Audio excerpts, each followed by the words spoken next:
Carrick comes in to help out. Brohl goes to the bench, and on comes Fraser McLaren.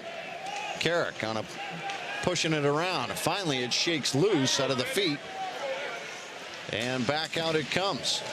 Sapinari moves it, tried to get it back, and Ross with the big hit on Sissons.